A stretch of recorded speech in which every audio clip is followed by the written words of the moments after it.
Buenos días. Buenos días y nos encontramos un día más en Reflexiones de la Dosis. Un día más dando gracias. Gracias a Dios por una nueva mañana, por un nuevo despertar, por un nuevo amanecer, por un día más que nos permite seguir intentándolo, seguir luchando, seguir persistiendo, por un día más que nos das de tu gracia, de tu amor, de tu misericordia y de tu perdón, por un día más de gracia. Gracias te damos en el nombre todopoderoso de Jesús de Nazaret.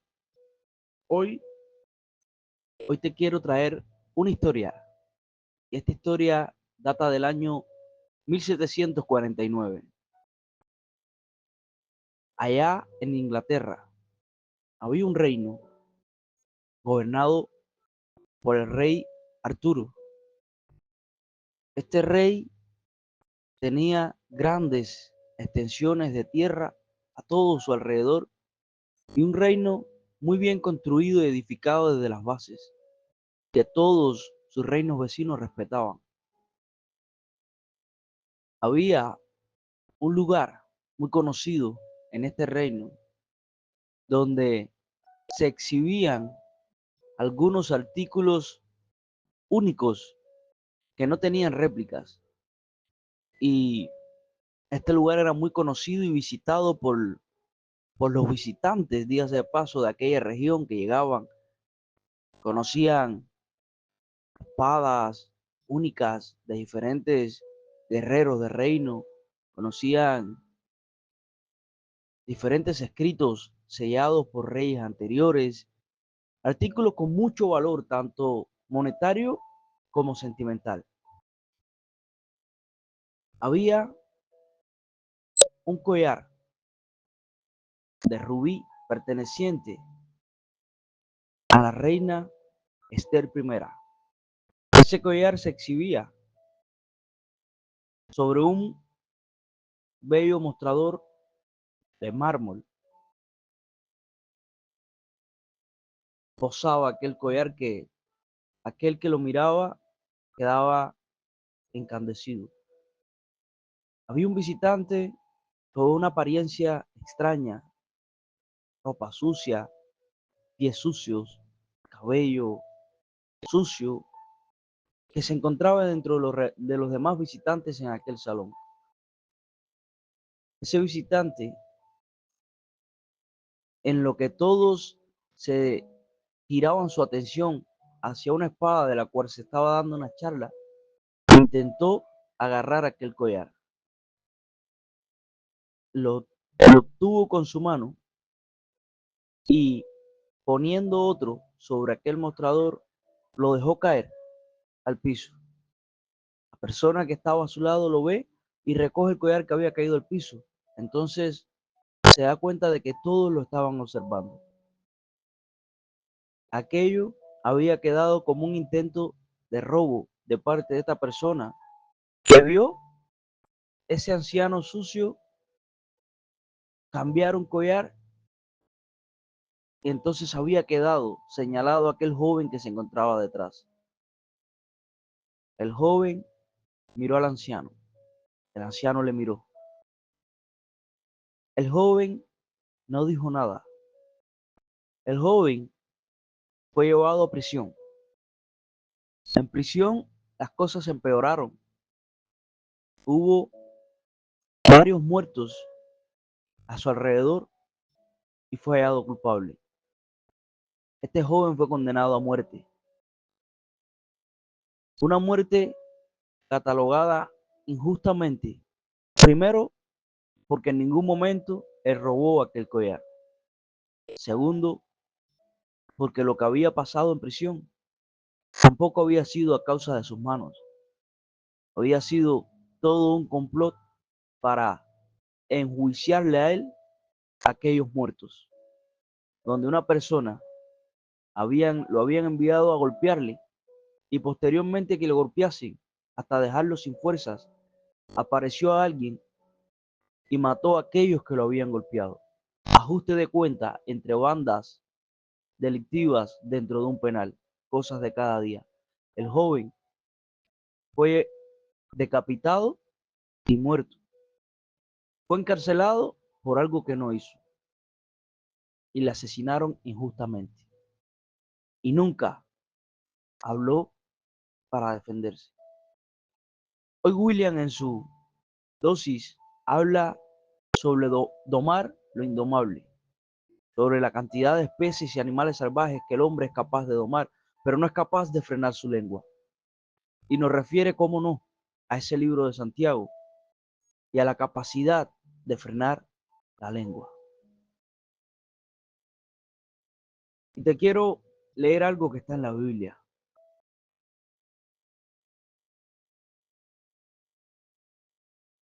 que dice así: Jesús, pues, estaba en pie delante del gobernador, y éste le preguntó diciendo: ¿Eres tú el rey de los judíos? Y Jesús le dijo: Tú lo dices. Y siendo acusado por los principales sacerdotes y por los ancianos, nada respondió. Pilato entonces le dijo: ¿No oyes cuántas cosas testifican contra ti? Pero Jesús no le respondió ni una palabra, de tal manera que el gobernador se maravillaba mucho. Ahora bien, en el día de la fiesta acostumbraba el gobernador soltar al pueblo un preso, el que quisiese, y tenía entonces un preso famoso llamado Barrabás. Reunido pues ellos, les dijo Pilato: ¿A quién queréis que os sorteéis? ¿A Barrabás o a Jesús llamado el Cristo? Porque sabía que por envidia le habían entregado. Y estando él sentado en el tribunal, su mujer le mandó a decir: No tengas nada que ver con ese justo, porque hoy he padecido muchos sueños por causa de él. Pero los principales sacerdotes y los ancianos preso, preso, persuadieron a la multitud que pidiesen a Barrabás y que Jesús fuese muerto. Y respondiendo el gobernador les dijo: ¿A cuál de los dos queréis que os suelte? Y ellos dijeron: A Barrabás. Pilatos les dijo: ¿Qué pues haré de Jesús llamado el Cristo? Todos le dijeron: Sea crucificado. Y el gobernador les dijo: Pues qué mal ha hecho. Pero ellos gritaban aún más diciendo: Sea crucificado. Viendo Pilato que nada adelantaba, sino que se hacía más alboroto, tomó agua y se lavó las manos delante del pueblo, diciendo: Inocente soy yo de la sangre de este justo. Allá vosotros. Y respondiendo todo el pueblo dijo: Su sangre sea sobre nosotros y sobre nuestros hijos.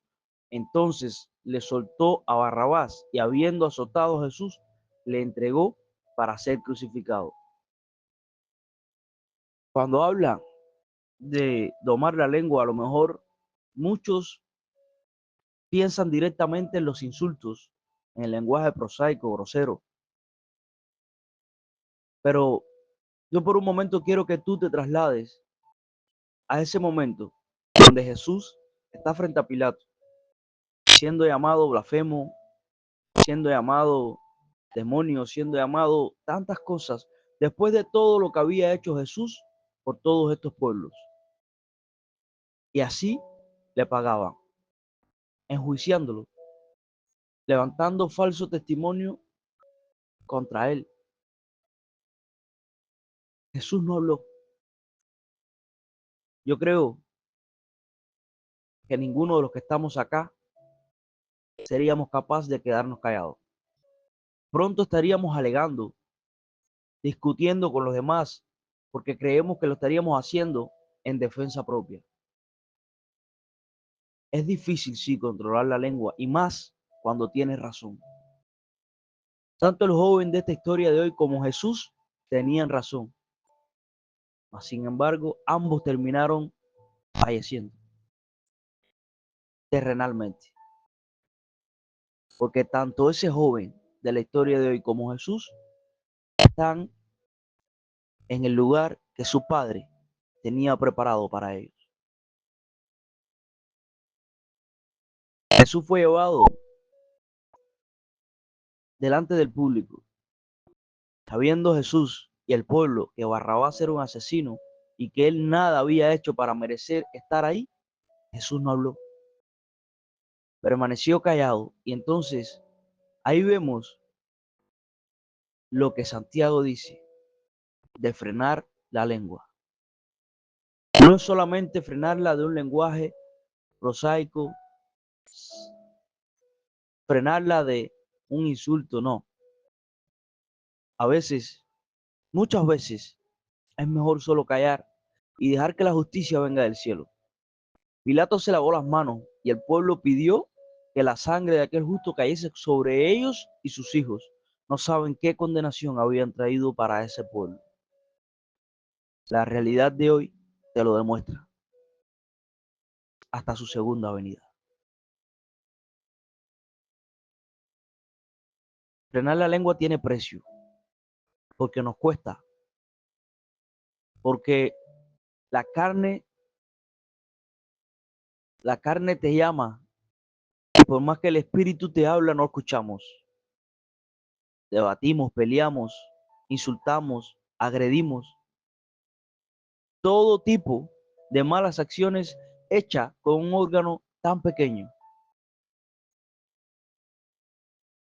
Hay un pasaje de la Biblia que dice que no temamos a aquellos que matan el cuerpo, hablando de una muerte física, sino aquellos que matan y condenan el alma.